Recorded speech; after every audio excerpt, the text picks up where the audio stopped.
Delhi liquor scam కేసులో court తీర్పు కల్వకుంట్ల కవితకు కొత్త ఉత్సాహాన్నిచ్చింది. బెయిల్పై విడుదలైన తర్వాత ఆమె రాజకీయంగా మరింత దూకుడుగా కనిపిస్తున్నారు. బీఆర్ఎస్కు దూరమైన కవిత ఇప్పుడు కొత్త పార్టీ స్థాపన దిశగా అడుగులు వేస్తుండడం రాష్ట్ర రాజకీయాల్లో ఆసక్తిని రేకెత్తిస్తోంది. కీలక నాయకులతో సమావేశాలు నిర్వహిస్తూ రాజకీయంగా బలమైన పునాది వేసుకునే ప్రయత్నం చేస్తున్నారు. ముఖ్యంగా తన స్వస్థలమైన నిజామాబాద్ జిల్లాపై ఆమె ప్రత్యేక దృష్టి సారించినట్లు సమాచారం.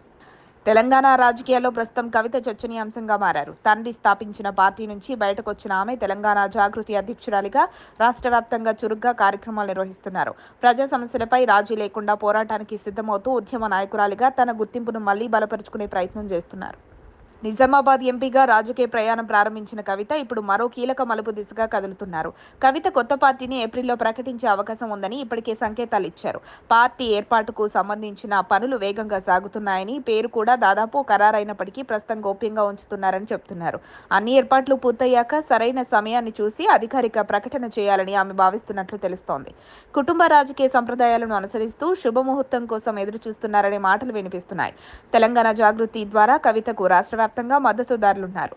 కొత్త పార్టీ ప్రకటించే ముందు వివిధ జిల్లాల్లో ప్రభావవంతమైన నాయకులు, మేధావులు, కళాకారులు, ఉద్యమకారులతో సమావేశాలు నిర్వహిస్తూ అభిప్రాయాలు సేకరిస్తున్నారు. పార్టీ రూపకల్పనకు అవసరమైన సూచనలు తీసుకుంటూ ముందుకెళ్తున్నారు. ప్రజా సమస్యలపై పోరాటం కొనసాగిస్తూ మరోవైపు పార్టీ భవిష్యత్తు వ్యూహాలను సిద్ధం చేస్తున్నారు. అధికార ప్రతిపక్ష పార్టీలో ఉన్న కొందరు నేతలు కూడా ఆమెకు మద్దతు తెలుపుతున్నట్లు ప్రచారం సాగుతోంది. ముఖ్యంగా నిజామాబాద్ జిల్లాలో పార్టీకి బలమైన ఆరంభం ఇవ్వాలనే ఆలోచనలో ఉన్నారని సమాచారం.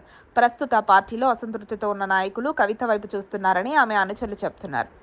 జిల్లాల వారీగా బాధ్యులను నియమిస్తూ కవిత క్రమబద్ధంగా పార్టీ నిర్మాణం చేపడుతున్నట్లు తెలుస్తుంది. కేంద్ర, రాష్ట్ర ప్రభుత్వాలపై విమర్శలు చేస్తూనే అవసరమైతే బీఆర్ఎస్ నాయకత్వాన్ని కూడా ప్రశ్నిస్తున్నారు. రాష్ట్ర వ్యాప్తంగా పర్యటనలు నిర్వహిస్తూ ప్రజల్లో చురుకుదనం పెంచుతున్నారు. నిజామాబాద్ జిల్లాలో బీఆర్ఎస్కు చెందిన పలువురు నేతలతో పాటు ఇతర పార్టీల నాయకులతో కూడా కవిత చర్చలు జరుపుతున్నట్లు సమాచారం. గతంలో తనతో కలిసి పనిచేసిన నాయకులను మళ్లీ సమీకరించే ప్రయత్నం చేస్తున్నారు.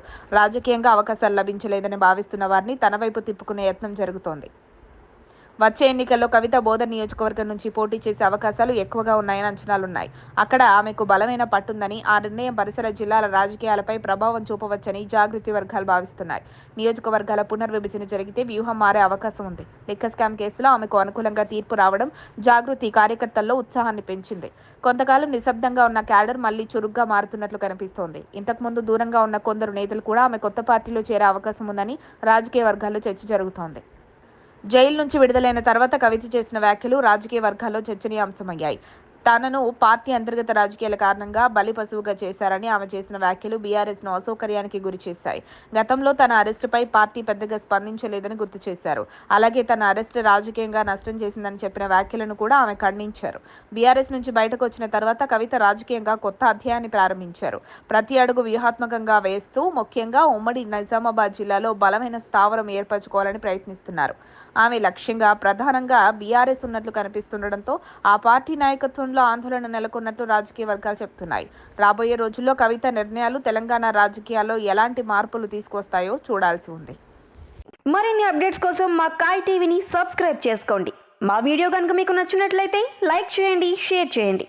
మీ విలువైన అభిప్రాయాలను కామెంట్ బాక్స్లో తెలియజేయండి.